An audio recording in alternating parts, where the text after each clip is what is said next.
Sejam muito bem-vindos ao podcast Madame de Cristo. Eu sou Maria Marques e é um prazer receber você em mais um episódio. Hoje iremos explorar sobre a vida no inferno. Esse tema tem esse nome porque realmente o que eu vivi foi um verdadeiro inferno. Quando conheci um cara que tinha tudo para ser o homem da minha vida, fui viver com ele e o resultado disso foi apanhar, me drogar e me manter fechada dentro de casa, sem direito de sair. Acompanhe comigo. Em um certo dia, conheci um homem e acabamos morando juntos. Eu achava que ele era o cara perfeito para mim. Cheguei a pensar que realmente tinha chegado a hora de ser feliz. Eu tinha uma casa, um marido e comida na mesa. Tinha tudo para ser feliz.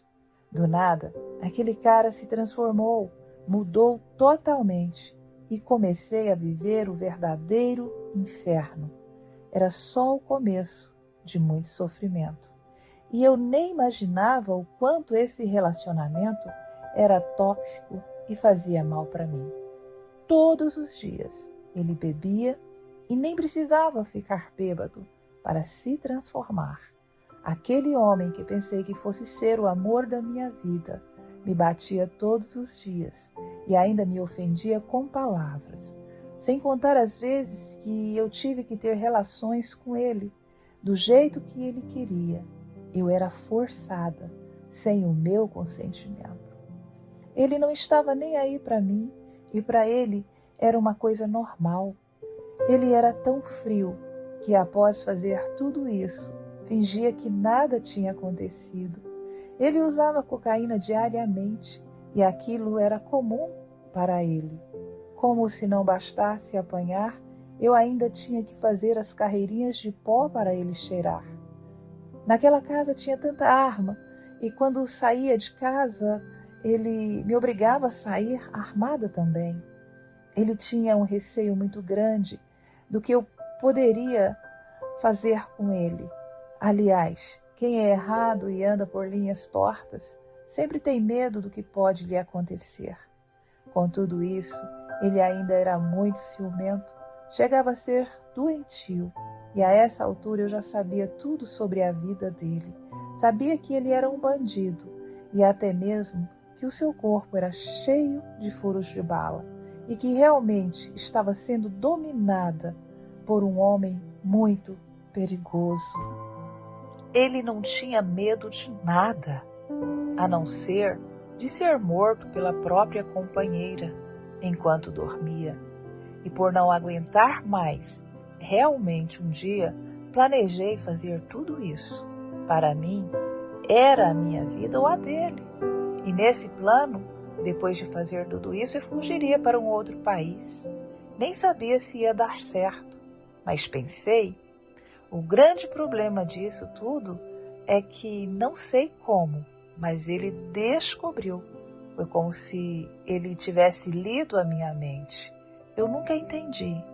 Depois que ele percebeu isso, começou a me ameaçar falando da minha família, que mataria todos que eu amava, e de cara eu já pensei logo em desistir dessa ideia, até porque ele já conhecia a família toda, e o medo era constante.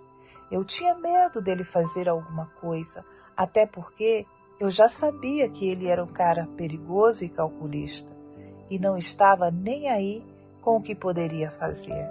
Só sei que voltei à estaca zero e não tive alternativa, a não ser esperar pela minha morte ou que ele realmente me deixasse ir embora. Até porque eu sempre pedia para que ele me deixasse ir. Teve vezes que eu não sabia se iria morrer por tristeza ou pelas mãos dele, já que ele nunca deixou de me bater. Eu pensava que apenas por um milagre eu sairia com vida dessa situação.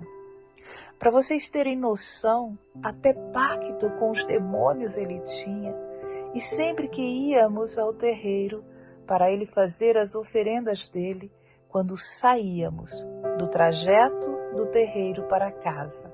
Ele parava o carro e me agredia verbalmente, fisicamente e algumas outras coisas inimagináveis. Ele também queria me enlouquecer. Eu falava sempre com Deus, e o que eu mais pedia era para que Ele não machucasse a minha alma, o meu coração e os meus sentimentos. O meu corpo e a carne não tinha problema nenhum, porque eu sei que isso ainda tem cura, tem conserto. Pode passar muito tempo, mas tem. Já a minha alma e o meu sentimento, eu sabia que poderia ferir para sempre e talvez nem teria mais volta. Com tanta decepção, eu comecei a usar cocaína. Isso nunca foi problema, pois lá tínhamos em grande quantidade. Eu usava todos os dias. E sobre os efeitos da droga, eu nem me importava se ele me batia. Eu não comia nem bebia água direito e só vivia à custa de drogas. Não sentia sono e quando eu percebia que ia ter uma overdose, eu bebia muito leite, porque sabia que iria cortar o efeito da droga. Quando melhorava, começava a usar novamente. Aquilo era horrível. Sabia que os meus dias estavam contados e só esperava pelo pior. Até porque, para quem está em uma situação dessas, não consegue ver outra saída a não ser morrer. Eu ficava sempre anestesiada com o efeito da droga e cheguei a pesar 49 quilos. Eu pedia para ir embora todos os dias, mas eu só podia sair de casa com o seu consentimento por causa das ameaças. Porém, por incrível que pareça, um dia ele me deixou ir embora. Fiquei toda surpresa e ele me pediu algo em troca, ou seja, uma despedida. Resultado disso, fui estuprada e violentada gravemente por ele. Ele acabou comigo. Após isso, ele me deixou ir e chamei um táxi de um amigo e ele andou comigo por toda a cidade até passar o efeito da droga. Eu só queria continuar naquele estado de drogada para não sentir dores ou para não ter o meu emocional abalado mais ainda. O meu amigo taxista conversou tanto comigo e me fez desistir de usar droga. Foi então que pedi que ele me levasse para uma clínica, pois vi que precisava sair daquele estado e assim ele fez. Me medicaram e fiquei internada, acordando 3 dias depois. Queridos, conseguem entender o terror que vivi nesse relacionamento abusivo e com o uso excessivo de drogas que me deixaram feridas físicas e emocionais? Mesmo no fundo do poço, Deus não desistiu de mim e, de certa forma, encontrou um jeito de me tirar de lá. Às vezes, estamos no fundo do poço e achamos que Deus esqueceu de nós e que nunca vamos sair daquela situação. Mas quando menos esperamos, Deus nos surpreende e nos mostra que estávamos errados. O amor de Deus nunca falha. Devemos ser gratos pelas coisas que Ele faz em nossas vidas, que muitas das vezes nem percebemos.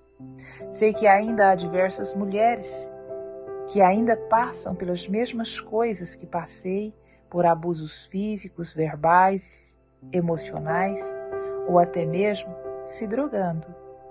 Não se prenda ao cenário que você está vivendo. Busque socorro em Deus. No momento certo, Ele irá preparar uma situação para tirar você desse lugar. Assim como Ele preparou para mim, Ele também irá preparar para você. Não desista. Continue gritando pelo socorro do Senhor. Ele está conosco o tempo todo. Espero, de certa forma, ter ajudado você aí do outro lado com a minha história e com essa pequena reflexão. E no próximo episódio, vamos explorar o capítulo Quando Me Tornei Madame e acompanhar a minha transformação e superação diante de tantas adversidades. Eu conto sobre o nascimento do meu filho e sobre a fala inesperada de uma amiga do prostíbulo. Aguardo você para mais um capítulo.